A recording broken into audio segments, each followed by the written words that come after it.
right, you guys, you know what time it is. It's me, Kelly, and it is Squaretober time. Squaretober is the art challenge that I made up for myself where I make a small piece of art on a 4x4-inch square of watercolor paper and upload the video every day in October, except I'm going to take tomorrow night off. This is the 15th video I've produced in 15 days, and that is, to me, such a huge milestone because producing videos was very, very intimidating to me for a long time.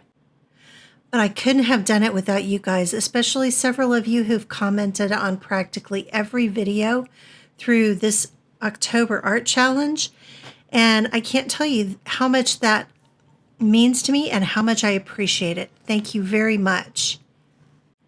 In the past couple of videos, we've talked about how hard it is to come up with a new idea every day without some kind of a prompt, and how, prompts can be good and bad depending.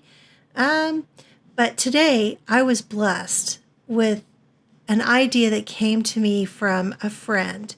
She posted a video, I think it was Jupiter, Saturn, and Mars's, their orbits around the sun, and it traced their paths, and it looked like this big cosmic spirograph. And that made me think that I actually have a spirograph somewhere. So I dug that thing out, and I decided I would see if I could make a piece of art starting with the spirograph drawing as the foundation.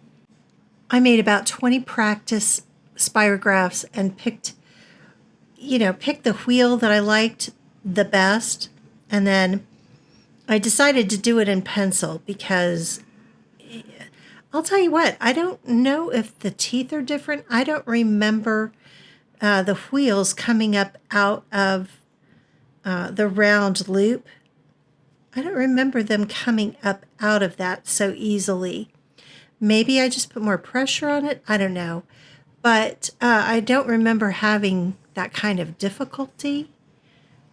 I don't know. It seems like they were a lot easier to use when I was a kid. And I just wonder if it's one of those deals where it's just not made as well as it was originally. Is that possible? Does anybody have their original spirograph from back in like the 70s? Well, I guess it's really neither here nor there because I went ahead and used the spirograph and pencil, and then I took my multi-liner and I went over the pencil and pen, and then I decided to make it look kind of like a wire basket, or you know how the spokes on your bicycle wheels kind of, I don't know, almost like with the neurographic, you kind of, where the joints are, you kind of fill those out a little bit. So I did that, and decided to make a mandala out of it, but not it. I let it kind of happen organically. Once I got the basic spirograph down, I decided I wanted to add a few more circles around the edge of it because it was smaller. I wanted it to be bigger, and the idea was that the spirograph would just be the base of this little drawing. And I wanted this mandala to be not influenced by Persian or Islamic art or anything from the cathedrals or the Middle Ages. I just really wanted it to be just fun on the run, really. When I got to these outer rings, I wanted to do kind of a starburst, but as I was doing it, it reminded me of those panoramic photos that people used to take and make into a circle. Like they would take a panoramic of the city with all the buildings, like a skyline, and then they'd use an app to make it go in a circle, and the buildings would appear to basically encircle the city. That's the way this kind of reminded me of. And the inside of it reminded me of an iris. So I went with that first. And I colored it. I wanted it to glow. So I used the May green, and then I went around with it with I can't remember what they call it, but it's basically it's phthalo turquoise. And I decided to keep going with that theme, and around the iris, I basically brought it more to phthalo blue and then to ultramarine finest. So it kind of went from the green into the warmer blues. And I feel like most bridges or walkways around a city, a lot of times they have some kind of railing or fence. So I put that around the buildings with just the 4 lines in between each building.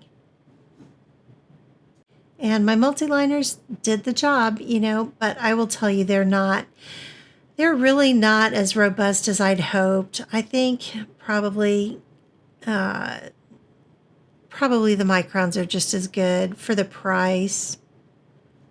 $44 is a lot for a set of basically what amounts to a fine liner. Even if it does have a replaceable nib, and you can, I already had to replace one of the cartridges on the .05. That seems ridiculous to me. I know I've done a lot of drawing, but I haven't done that much drawing. I feel like that cartridge should have lasted a lot longer.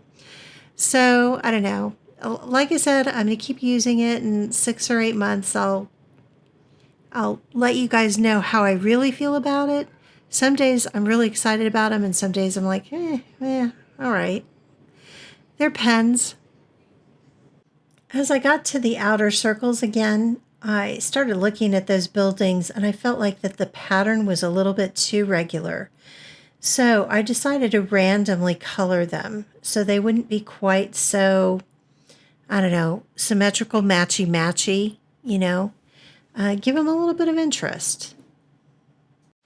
And I decided I really needed to use bright colors, and I decided not to go with any purples or any of the warm reds. I was going to keep it brighter, warmer reds instead of the cooler reds, and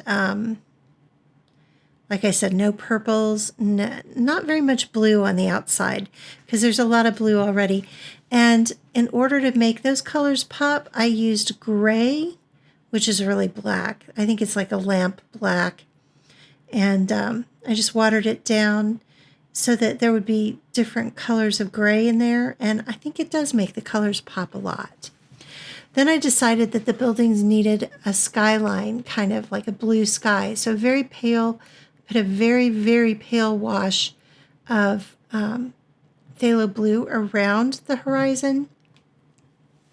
And I probably could have made that circle just a little bit bigger, but I didn't want to get it too close to the edge of the border. Then I decided to put sort of a grassy green, but more subdued on the outside. So that's a mix of, I think it's a mix of sap green and Venetian red and phthalo blue. And it just made this mellow, beautiful, I think it's a lovely green. And it doesn't compete with the bright colors of the buildings, but I feel like it sets it off. It's almost like a neutral green. Anyway, you guys, that's about it for this painting. I will be gone tomorrow night, but I'll still do an extra piece of art. And then on Monday night, I'll do a twofer. And happy creating, you guys. Thank you so much for watching and being a part of Squaretober with me. And I'll see you the day after next. Bye-bye.